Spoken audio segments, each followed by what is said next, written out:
Votre père est américain, d'où cet accent formidable. Bah, je ne me force pas. Je sais pas, vous trouvez que j'ai un accent américain quand je vous parle? Je ne sais pas. Je ne me force pas. Vos parents, vous êtes issus d'un remariage et vous étiez fils unique. Oui, c'est exact. Et vos pères partaient tout le temps en voyage avec votre mère et vous avez grandi dans des pensions. Oui, c'est à peu près bien résumé. Mais mes parents étaient déjà peut-être un petit peu en âge d'être mes grands-parents. Donc à partir de là, vous avez quel âge quand vous êtes né? J'avais quel âge quand je suis né? J'avais non. 0. C'est original. C'est vrai que c'est une drôle de question. J'ai dit. Ça, c'est une bonne question. Il est né à 14 ans. Tu voulais dire quoi? Vos parents avaient quel âge quand vous êtes né? C'est quand même très clair. C'est pas ce que vous avez dit. C'est ce qu'elle a dit. J'ai des témoins. Quel âge avaient vos parents à votre naissance? Disons que ma mère c'était peut-être l'une des dernières chances et mon père elle aussi. avait quel âge? 42 peut-être comme ça. Et votre père? Presque 60 peut-être. Donc, ils avaient 18 ans d'écart. Oui, bon, aujourd'hui. Petit polisson. Et donc voilà, ça s'en est suivi vraiment. Donc éducation dans des pensionnats, beaucoup de sport aussi. Beaucoup de sport qui continue à accompagner ma vie.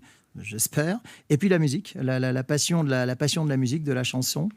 Et la passion du sport aussi. Donc ça m'a aidé effectivement par la suite à devenir commentateur de sport à la télévision. Vous avez même été diplômé de Sciences Po, comme beaucoup de gens de qualité. Comme vous, ma chère Anne, votre modestie dut-elle en souffrir. Et après, vous avez été faire de la finance à San Francisco. Qu'est-ce qui s'est passé? Il y avait une maison bleue accrochée à la colline. Bravo. Bah, disons que ce n'était pas ma vocation. Et là, franchement, ça c'est quelque chose que je tiens à dire. Lorsque je suis revenu, je ne connaissais absolument personne dans ce métier. Vous avez découvert la drogue à San Francisco? Le flower power, mais pas la oui, drogue. parce que c'était l'époque, non? Non, c'était un petit peu après. Je sais que j'ai déjà un grand âge, mais voilà. Et donc après, je ne savais pas encore exactement ce que je souhaitais faire, mais je savais très bien ce que je ne souhaitais pas faire. Et de la finance.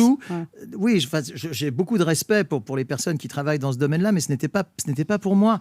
Et aujourd'hui, quand on me dit oui, il faut être pistonné, il faut connaître Pierre, Paul ou Jacques pour réussir, etc.